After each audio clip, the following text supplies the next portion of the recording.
का अधिकार देता है, आपको बचाकर रखता है और इस लोकतंत्र को बचाकर रखता है। कल अगर लोकतंत्र ही नहीं बचेगा तो जब आपके लिए कोई संघर्ष या कोई संकट आपके जीवन में आता है, आप आवाज कैसे उठाओगे? जब आपको कुछ बदलाव चाहिए तो आप उस बदलाव को लाएंगे कैसे? आज बड़ी बड़ी समस्याएं हैं जनता के सामने। सबसे बड़ी समस्याएं महंगाई और बेरोजगारी। आप मेरे साथ सहमत है कि नहीं?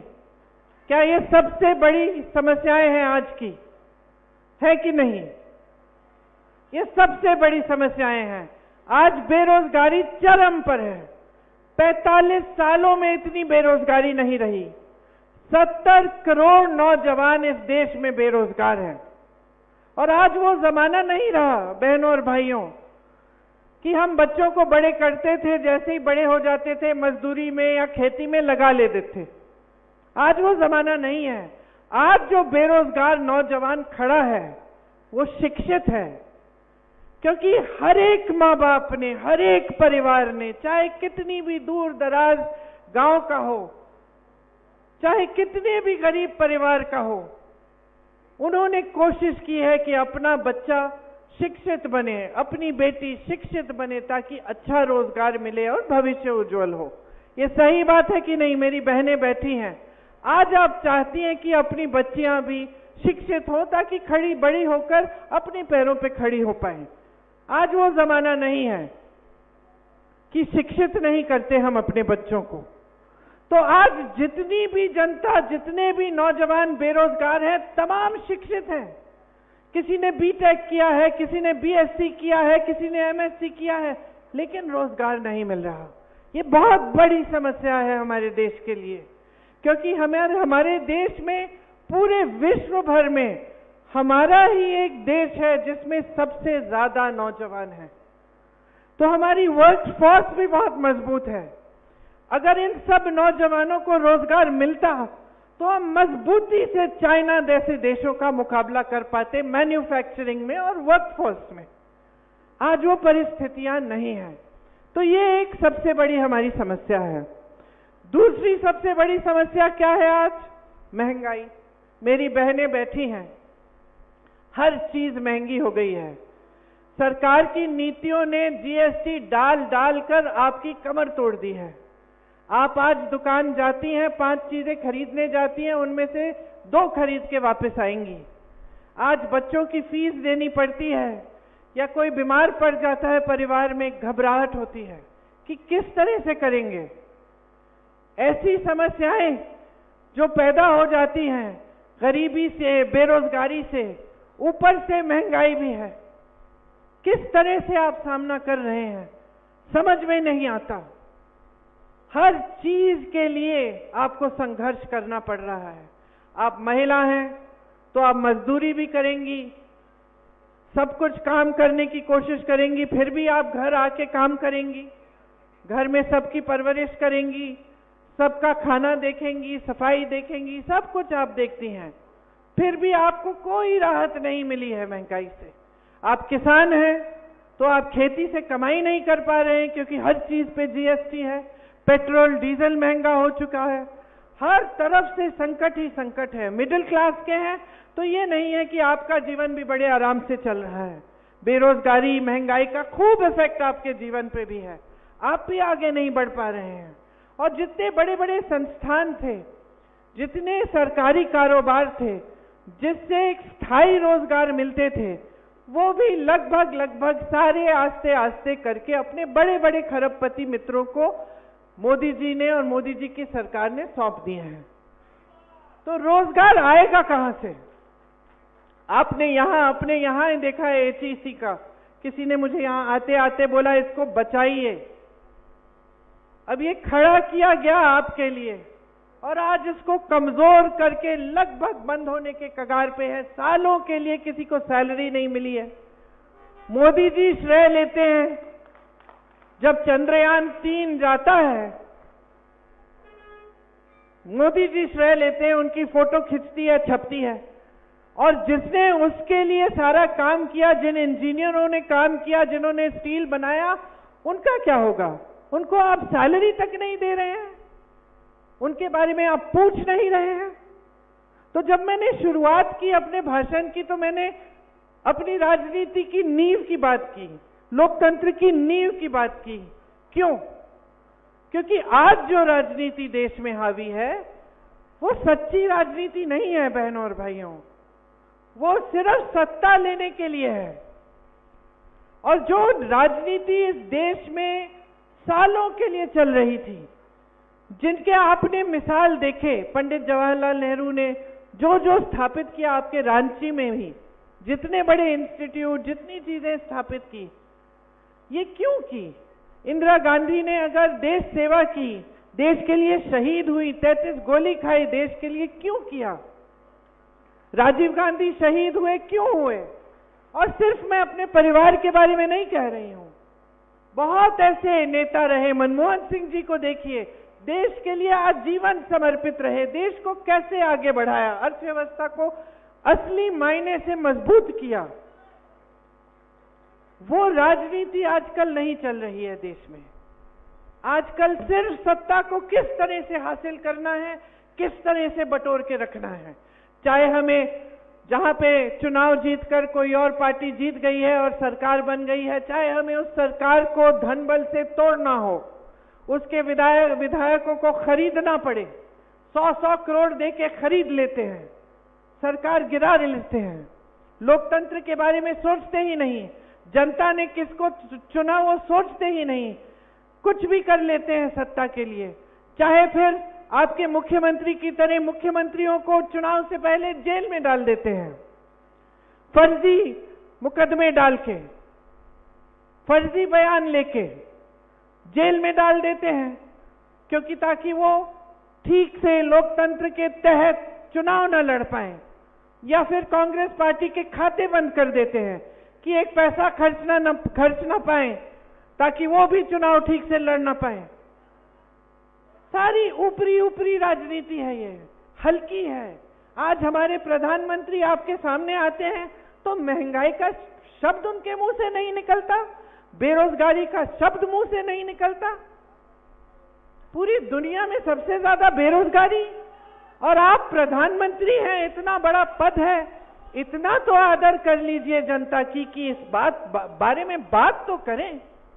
10 सालों से सरकार चला रहे हैं, क्या बातें करते हैं आपके सामने आकर कि कांग्रेस पार्टी एक्सरे मशीन लाएगी, आपके मंगलसूत्र चुराएगी। गुजरात में तो इन्होंने कह दिया कि अगर आपके 2 भैंस हैं तो कांग्रेस पार्टी आपकी 1 भैंस चुरा लेगी।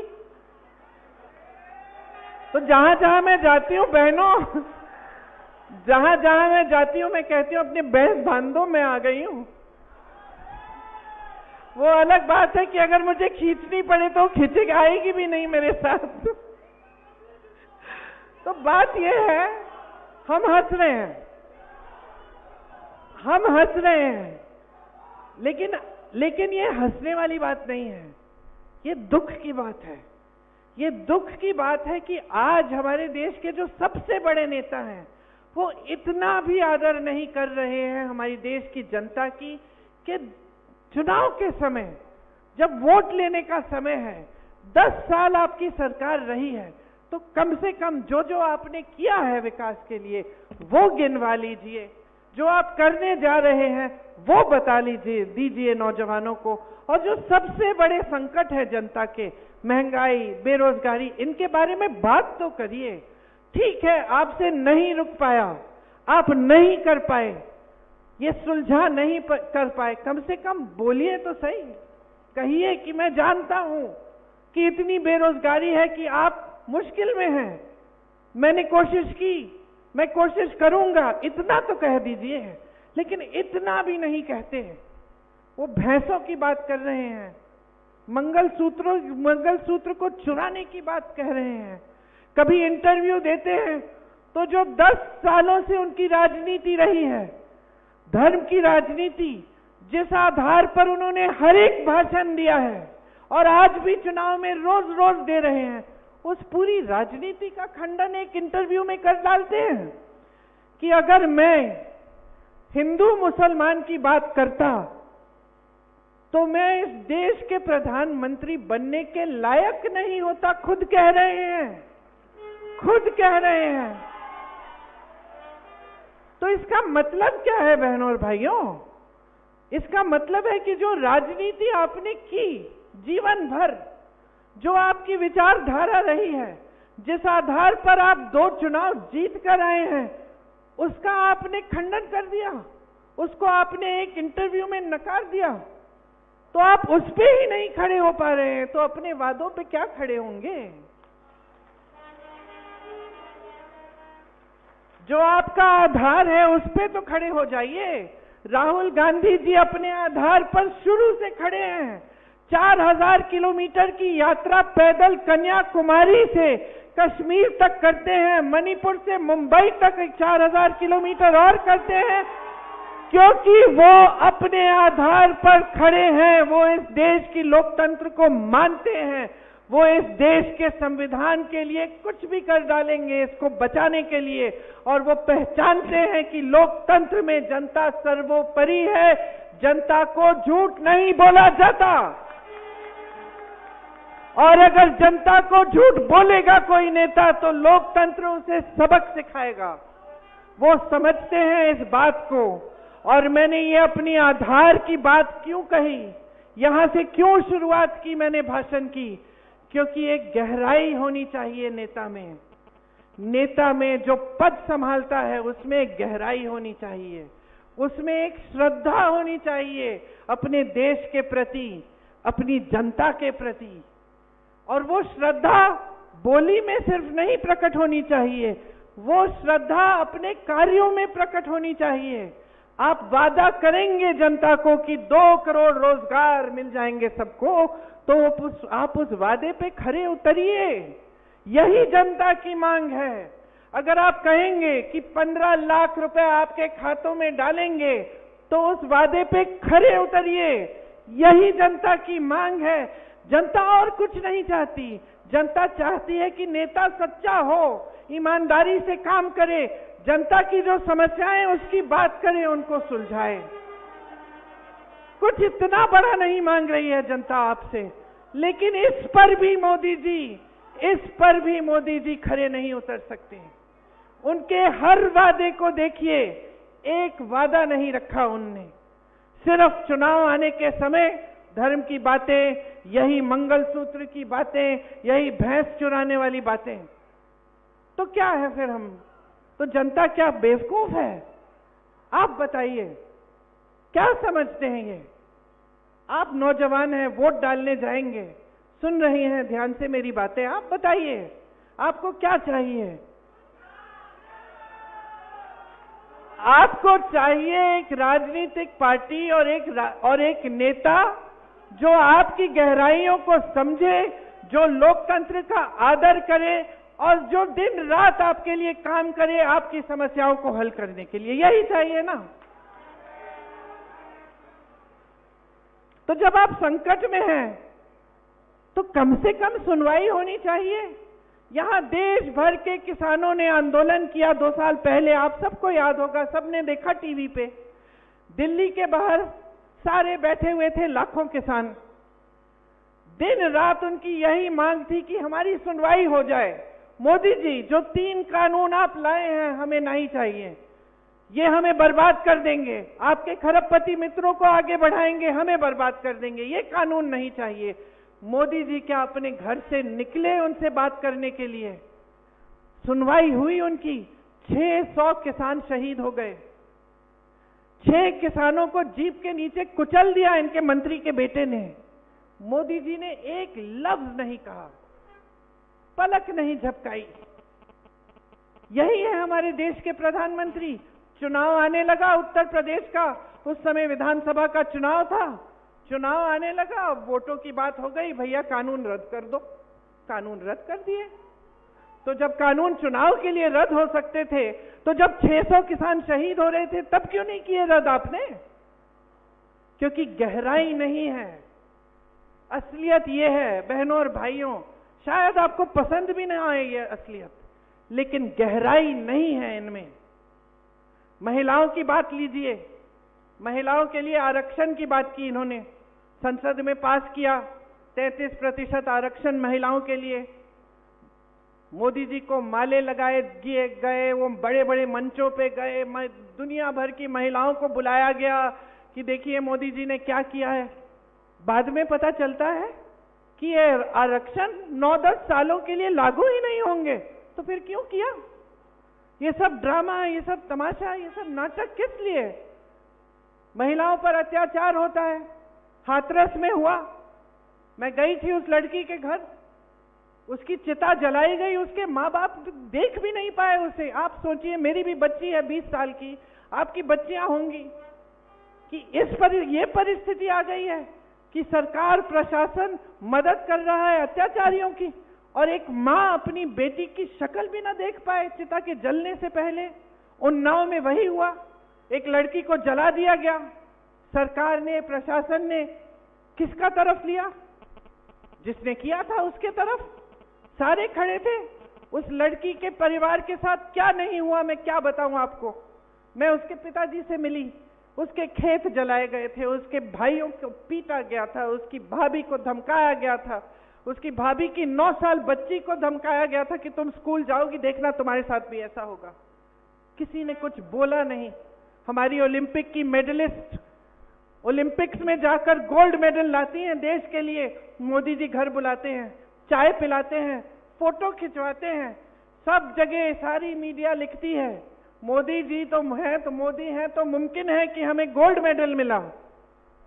जब वही लड़की सड़क पर उतरकर रोती है कि मेरे साथ अत्याचार हुआ है, आपके ही नेता ने किया है मोदी जी पूछते तक नहीं है उसे। रोकर उसने मुझे बताया कि दीदी मैं मेडलिस्ट हूं, मैंने सोचा मैं बैठ जाऊंगी तो कोई तो सुनवाई होगी। मैंने देश का गर्व, देश के लिए मैंने देश को मैंने गर्वित किया है। वो खुद सोच नहीं सकती थी कि उसकी भी सुनवाई नहीं होगी। आज उसी नेता के बेटे को टिकट दिया हुआ है, चुनाव लड़ रहा है। तो गहराई कहां है? गहराई कहां है? बातों में गहराई नहीं है, कर्मों में गहराई नहीं है। गहराई कहां है? और अगर गहराई नहीं है हमारी राजनीति में, अगर हमारे प्रधानमंत्री में नहीं है, तो देश कैसे चला रहे हैं? मैं बताती हूं। सारा देश बड़े बड़े खरबपतियों के लिए चल रहा है। सारा देश अडानी जी, अंबानी जी और 22 और खरबपतियों के लिए चल रहा है। देश के कोयले के खदान, देश के हवाई अड्डे, देश के बंदरगाह, देश की बिजली, देश का पावर, सारा उनके लिए। अभी जहां मैं गई थी, इस सभा से पहले अडानी जी को जमीन दी गई है, जमीन ले ली, मुआवजे नहीं दिए हैं, बिजली बन रही है खूब तेजी से। कहां जा रही है? विदेश में। उस जगह के रहने वालों के पास न बिजली मिल रही है, न रोजगार मिल रहा है, न जमीन का मुआवजा मिल रहा है, और ये बार बार बार बार होते चला जा रहा है। मोदी जी ने अगर एक काम किया है जो 70 सालों में कांग्रेस पार्टी नहीं कर पाई, वो कहते हैं ना 70 सालों में कांग्रेस ने जो किया हमने 10 सालों में उसको किया है। कांग्रेस ने हमेशा इस देश की संपत्ति को आपके हाथों में देने का काम किया। आपको जमीन के पट्टे दिए, आपको जमीन के पट्टे दिए, आपको जल जंगल जमीन पर अधिकार दिया, जितने भोजन का अधिकार दिया। ये सब क्या है? ये सब देश की संपत्ति आपके हाथों में डालने का काम है। मोदी जी ने क्या किया? देश की सारी संपत्ति पकड़ा दी अपने बड़े बड़े खरबपति मित्रों को। 16 लाख करोड़ रुपए इन्होंने कर्ज माफ किए हैं। किसके? इन 22 खरबपतियों के, जिनके पास पहले से हजारों करोड़ हैं। इनके पास पहले से हजारों लाखों करोड़ हैं। ये कर्ज किस लिए लेते हैं? ये कर्ज इसलिए लेते हैं कि इनकी बेटी की शादी है। ये कर्ज इसलिए लेते हैं क्योंकि जमीन पे नुकसान हो गया है और आगे पता नहीं कि अगली रोटी कैसे खिलाएंगे अपने बच्चों को। ये कर्ज इसलिए लेते हैं क्योंकि कर्ज नहीं लिया तो बेटे की एमएससी बीएससी नहीं होगी, पास नहीं होगा, फीस भरनी है, ट्यूशन भरना है। ये कर्ज इसलिए लेते हैं ताकि इनके हजारों करोड़ कुछ और हजारों करोड़ बढ़ जाएं। और हमारी सरकार इनके 16 लाख करोड़ रुपए माफ करती है। ठीक है, करना है, इंडस्ट्री को बढ़ाना है, करो जो करना है, लेकिन फिर जब किसान को कर्ज माफी की बात होती है तो फिर किसान का भी कर्ज माफ करो, गरीब का भी कर्ज माफ करो, फिर नौजवानों को रोजगार दो, नौजवानों को पैरों पे खड़े होने के लिए कोई स्कीम दो। 16 लाख करोड़ रुपए आपने उन्हें पकड़ा दिए। देश में किसान 10,000, 50,000, 1 लाख रुपए के लिए आत्महत्या कर रहा है और आप चुप हैं। सरकारी कर्मचारी, ये सारे पुलिस वाले खड़े हैं, इनके पेंशन की बात होती है, आप कहते हैं पैसे नहीं है। पुराने पेंशन के लिए पैसे नहीं है भाई और बहनों। 16 लाख करोड़ रुपए खरबपतियों के लिए हैं, पुराने पेंशन के लिए पैसे नहीं है इनके पास। किसानों के कर्ज माफ करने के लिए पैसे नहीं है इनके पास। नौजवानों को आत्मनिर्भर बनाने के लिए पैसे नहीं है इनके पास। बड़े बड़े G20 के इवेंट्स करने के लिए हैं। मोदी जी चमके, ऐसे लगे जैसे दुनिया के सबसे बड़े नेता हैं, इसके लिए पैसे हैं। नया सांसद भवन बनाना है, उसके लिए 20,000 करोड़ रुपए हैं। लेकिन गन्ने का बकाया देना था उसी समय, कोविड से पहले 15,000 करोड़ रुपए का, उसके लिए पैसे नहीं थे। मोदी जी के 2 हवाई जहाज 16,000 करोड़ रुपए के खरीदने के लिए पैसे थे, लेकिन गन्ने के 15,000 करोड़ के बकाये के लिए पैसे नहीं थे। तो समझ लीजिए, हल्के हैं, अपने लिए सब कुछ बटोर रहे हैं, सत्ता, संपत्ति। एक और काम किया मोदी जी ने और उनकी पार्टी ने जो कांग्रेस कभी नहीं कर पाई। 10 सालों में भाजपा को इस दुनिया की सबसे अमीर पार्टी बना दिया। कांग्रेस पार्टी को भ्रष्ट कहते हैं बहनों और भाइयों, कांग्रेस पार्टी को भ्रष्ट कहते हैं ना, हर सभा में जाके हम भ्रष्ट हैं, हमारे सारे साथी भ्रष्ट हैं, सबके बारे में। हम अगर इतने भ्रष्ट थे, 55 साल तो हम सत्ता में रहे, 70 सालों से देश आजाद है, जिसमें से 55 साल कांग्रेस सत्ता में रही। तो इन 55 सालों में कांग्रेस दुनिया की सबसे अमीर पार्टी बन नहीं पाई, न किसी ने प्रयास किया इसे बनाने का, और 10 सालों में आपने बना डाली।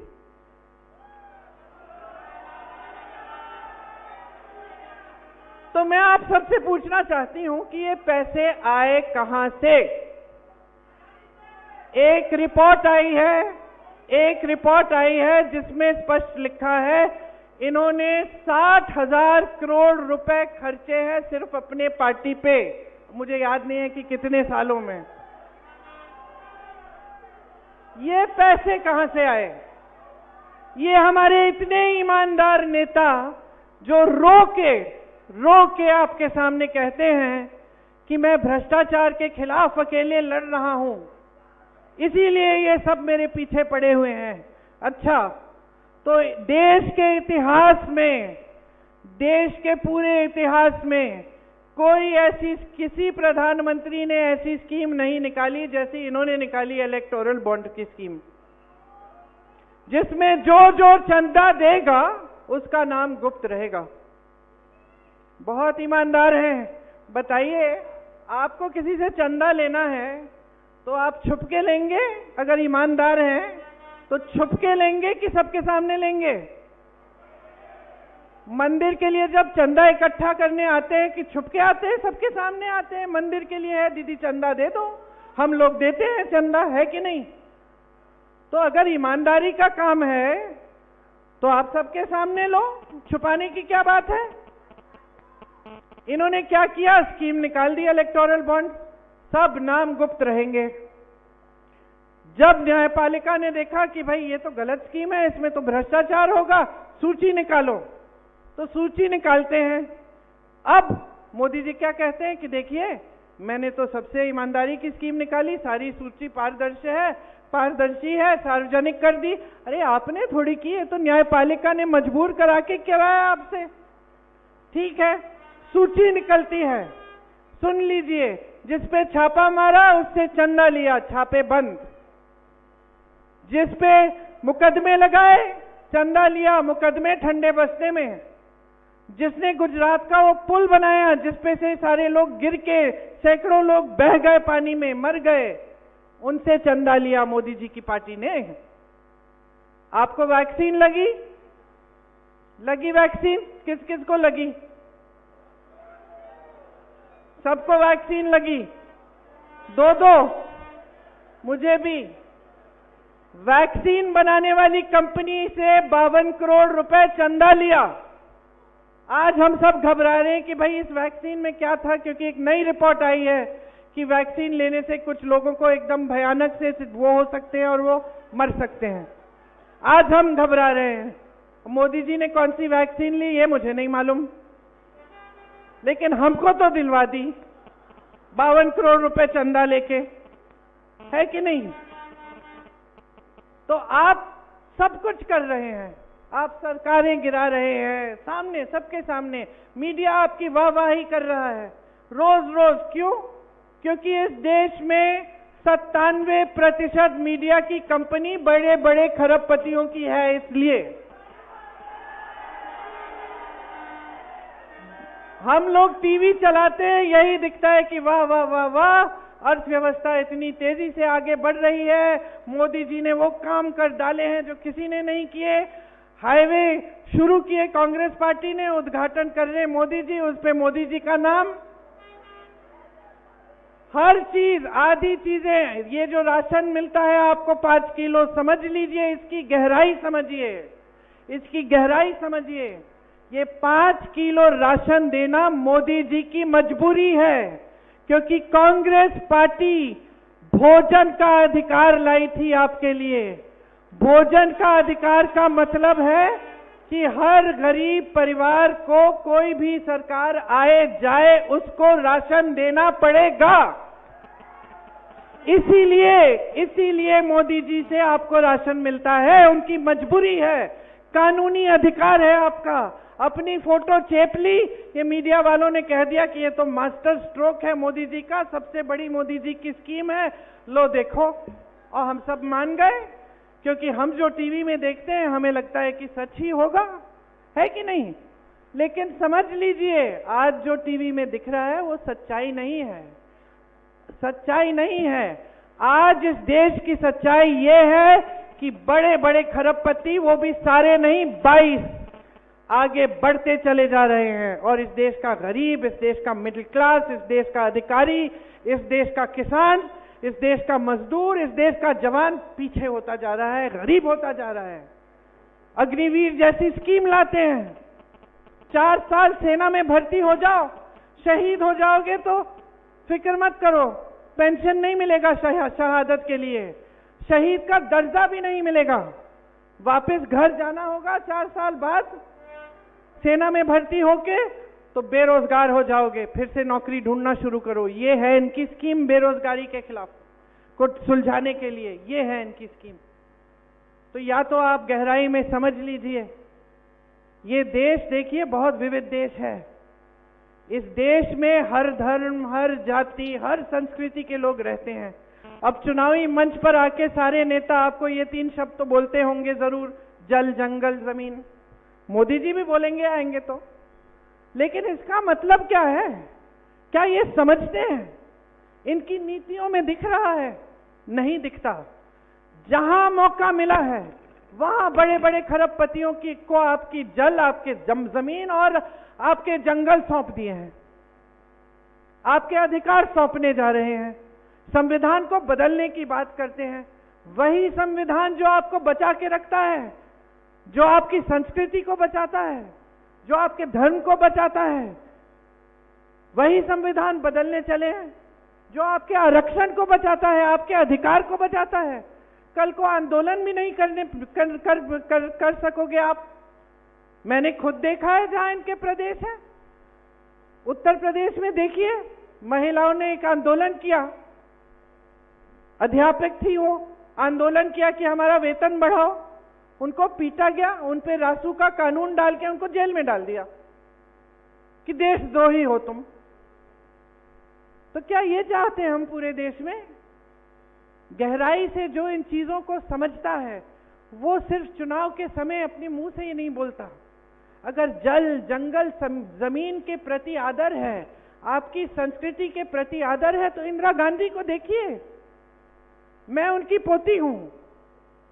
मुझे रात को जब सुलाती थी तो मुझे समझाती थी, आदिवासियों की कहानियां बताती थी, बड़े बड़े आदिवासी नेताओं के बारे में बताती थी कि कैसे ये जो हमारा मूल समाज है वो आप ही से शुरू हुआ। इंदिरा गांधी जी को देखो, जिन्होंने आपको पट्टे दिए, जिन्होंने आपको अधिकार दिए, जिन्होंने संविधान में आपके अधिकारों को मजबूत करने का काम किया। तो जब नेता गहरा होता है तो सिर्फ मंच पर खड़े होकर बोलता नहीं है, वो गहरी नीतियां बनाता है आपकी भलाई के लिए, आपको आगे बढ़ाने के लिए। तो ऐसी राजनीति चाहते हैं आप, या फिर आप ऐसी राजनीति चाहते हैं जो आप टीवी पे देखें कि सब अच्छा हो रहा है, आपके जीवन में ना उतरे, आपका जीवन वही का वही, आपकी कोई तरक्की नहीं हो रही है, आप आगे बढ़ नहीं रहे हो, आपका यहाँ HEC है, कितने संकट में है, आपको वेतन नहीं मिल रहा है, लेकिन आप किसी मीडिया वाले से पूछेंगे, सब कहेंगे कि भाई देश की तो बहुत तरक्की हो रही है, अर्थव्यवस्था तो बहुत मजबूत हो रही है, यहाँ तो सब खुशहाल हैं, आदिवासी खुशहाल हैं, किसान खुशहाल हैं। लेकिन ये सच्चाई नहीं है। सच्चाई आप जी रहे हो तो जाग जाओ। आपकी जागरूकता ही इस लोकतंत्र को बचा सकती है, आपकी जागरूकता ही इस संविधान को बचा सकती है। और आज इस देश में सबसे बड़ा आक्रमण आपकी जागरूकता पे है। मैं आपको ये नहीं कहने आई हूं कि वोट दो, मैं ये कहने आई हूं कि जागरूक बनो। अगर आज मैं आपको कांग्रेस पार्टी की गारंटी गिना दूंगी, मैं बता दूंगी, और मैं आपको ये भी कह सकती हूं कि कांग्रेस पार्टी ने क्या नहीं किया इस देश में। IIM, ITI, ISRO, DRDO, आपका HEC, कुछ भी ले लीजिए, कहीं भी देखिए, बड़े बड़े हाईवे सब कांग्रेस पार्टी ने किए, सब बनाए। इन्होंने कितने IIT बनाए, कितने IIM बनाए, कितने बनाए, जो कितने एम्स बनाए? तो मैं आपको अभी गिनाऊंगी कि हमारी गारंटी क्या है। मैं आपको इसका प्रमाण भी देती हूं कि ये हमारी गारंटी है और हमने इन प्रदेशों में इनको लागू किया है, ताकि आप देखें, जागरूक बने। मैं कह रही हूं, राजस्थान में 25 लाख का हमने हेल्थ इंश्योरेंस दिया, स्वास्थ्य बीमा, 25 लाख तक सबका इलाज मुफ्त था। पता करिए सच बोल रही है कि नहीं, फोन लगाइए किसी को राजस्थान में, पता करिए ये सच है कि वहां पे जो कांग्रेस की सरकार थी उन्होंने ऐसा किया। कर्नाटका में महिलाओं के खाते में 2000 रुपए हर महीने जा रहे हैं। फोन करके पता करिए, कर्नाटका में कोई साथी है, पता करिए क्या ये प्रियंका गांधी जो बोल के गई है वो सच है कि नहीं है। जब पता चलेगा कि हाँ ये वाकई सच है तो अपना वोट दीजिए। हमारी गारंटी ये है, सुन लीजिए, नौजवानों के लिए, जो स्नातक पास नौजवान हैं उनके लिए जो पहली नौकरी है बड़े बड़े सरकारी कारोबारों में, वो मिलेगी। 1 लाख रुपए सालाना बनेंगे। आप अपना हुनर बनाओगे, हुनर बनाने के बाद पहली नौकरी मिलेगी, हुनर बनाओगे उसके बाद स्थायी नौकरी मिलेगी। तो ये जो पहले साल की जो सालाना 1 लाख रुपए आप बनाओगे उस पहली नौकरी का, वो गारंटी है। दूसरा, आपकी आप जो लोन लेते हैं शिक्षा के लिए, सारे शिक्षा के लोन माफ करेंगे। पेपर लीक होते हैं, परेशान हैं आप इस समस्या से, पेपर लीक के लिए हम सख्त से सख्त कानून लाएंगे ताकि कोई भी इसमें घोटाला करने की कोशिश करे या पेपर लीक करे उस पर सख्त कार्रवाई होगी।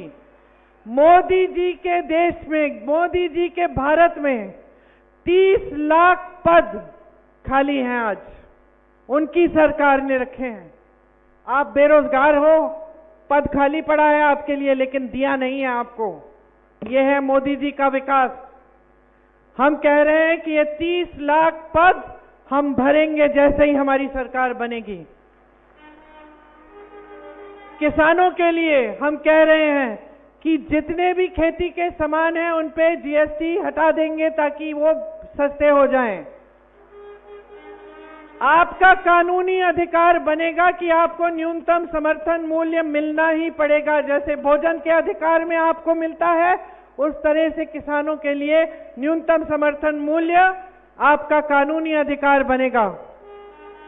आपके कर्ज माफी के लिए एक स्थायी आयोग बनेगा ताकि जब जब आप संकट में हैं, कर्ज के लिए आपको मदद चाहिए, आप उस आयोग में जाके ले पाएंगे। बहनों, आपके लिए हर गरीब परिवार की सबसे बड़ी महिला के खाते में 8,500 रुपए हर महीने सरकार डालेगी। 1 लाख रुपए सालाना हर गरीब परिवार में सरकार दिलवाएगी। जो आशा बहुएं हैं, जो आंगनवाड़ी की बहनें हैं, मिड डे मील की बहनें हैं, आपके लिए जो आपके मानदेय हैं वो दुगने किए जाएंगे। सारे सरकारी पद जो हैं उनमें 50% महिलाओं को दिए जाएंगे। पहले के आरक्षणों के तहत हम आरक्षण का कैप हटा देंगे और हम जाति जनगणना करेंगे देश में, सिर्फ ये जानने के लिए कि कौन कितने लोग हैं और किस तरह से की सुविधाएं, किसकी जरूरतें हैं। आज मजदूरों का शोषण होता है। कोई भी ठेकेदार आपको कितनी भी मजदूरी दे दे, कोई पूछने वाला नहीं है। हम कानून बनाएंगे, 400 रुपए प्रतिदिन से कम मजदूरी कोई नहीं दे पाएगा। हम गांव में मनरेगा लाए थे, गांव में हमने ये 100 दिन का पक्का रोजगार हमने तय किया था, कानून बनाया था। इसी तरह से हम शहर में भी यही कानून लाएंगे, शहरी मनरेगा बनाएंगे और गांव के मनरेगा को मजबूत करेंगे। आप देख सकते हैं कि जहां जहां हमारी प्रदेश की सरकार है, वहां वहां हम काम करके आज के दिन भी दिखा रहे हैं। जैसे मैंने कहा, कर्नाटका, तेलंगाना में महिलाओं के खातों में आज भी पैसे मिल रहे हैं। मैंने कहा राजस्थान में 25 लाख की हेल्थ इंश्योरेंस मतलब स्वास्थ्य बीमा हम दे रहे थे। तो हम प्रमाण दे रहे हैं कि हम काम कर रहे हैं। देखिए, तभी अपना वोट डालिए। हम आपके लिए, इस देश के लिए एक ऐसी राजनीति वापस लाना चाहते हैं जो आपके प्रति जवाबदेह हो। तानाशाही से किसी का भला नहीं होता। आपको कल आंदोलन करना है, आवाज उठानी है, सवाल उठाना है, वो स्वतंत्रता आपको लोकतंत्र और संविधान ने दी है। हम बिल्कुल किसी को नहीं रोकेंगे, कभी नहीं रोका है कांग्रेस पार्टी ने। आपने हमेशा जो भी आपके विचार हैं उनको व्यक्त किया, जो भी आपको मांगना था आपने मांगा खुल के। यही संविधान की खासियत है। नहीं तो आज हमारे देश में और जो आसपास के देश हैं उनमें फर्क क्या होता। पाकिस्तान को देखिए, अन्य देशों को देखिए, वो यहां तक आ ही नहीं पाए जहां भारत आया। और भारत क्यों आया इतनी दूर, इतना मजबूत क्यों बना? क्योंकि हमारे देश में लोकतंत्र स्थापित है, क्योंकि इस देश में हर धर्म के, हर जाति के, हर संस्कृति के, हर अलग अलग भाषाओं बोलने वाले लोग खुशी से रहते हैं। अगर हमारा लोकतंत्र नहीं होता, यहां तानाशाही होती, तो हम भी उनकी तरह बहुत पहले खत्म हो जाते, कमजोर हो जाते। आज यही हमारे देश की खासियत है और यही हमारे देश की सबसे बड़ी शक्ति है। आप हो तो आप जागरूक बनिए, अपनी शक्ति को समझिए। ये जो वोट देने जा रहे हैं, इंडिया गठबंधन को दीजिए। हम सब इकट्ठे क्यों लड़ रहे हैं? हम इकट्ठे इसलिए लड़ रहे हैं क्योंकि हमें दिख रहा है कि हमारा लोकतंत्र, हमारा संविधान खतरे में है। इसलिए अनेक पार्टियां इकट्ठी हुई हैं अपने देश को बचाने के लिए, अपने लोकतंत्र को बचाने के लिए। तो आप भी जागरूक हो जाइए, इंडिया गठबंधन को जिताइए, कांग्रेस पार्टी के प्रत्याशी को जिताइए, क्योंकि अंत में ये देश आपका है, ये जिम्मेदारी आपकी बनती है।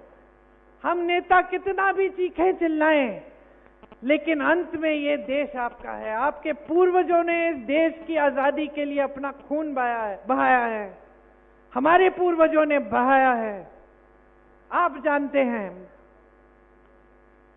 तो ये देश आपका है, इसको संभालना आपका काम है, आपकी जिम्मेदारी है। बाकी हम आपके लिए दिन रात समर्पित हैं। हम इस देश के लिए, इस देश के संविधान को बचाने के लिए समर्पित हैं। आज नहीं आने देंगे, चाहे मोदी जी हो या चाहे कोई भी आए, लेकिन हम इस देश के संविधान पर आंच नहीं आने देंगे। इस देश को लोकतंत्र को हम दुर्बल नहीं होने देंगे। यही सब बातें आपसे कहनी थी। आप सबने बहुत ध्यान से सुनी। मैं आपकी बहुत बहुत आभारी हूं। मुझे बहुत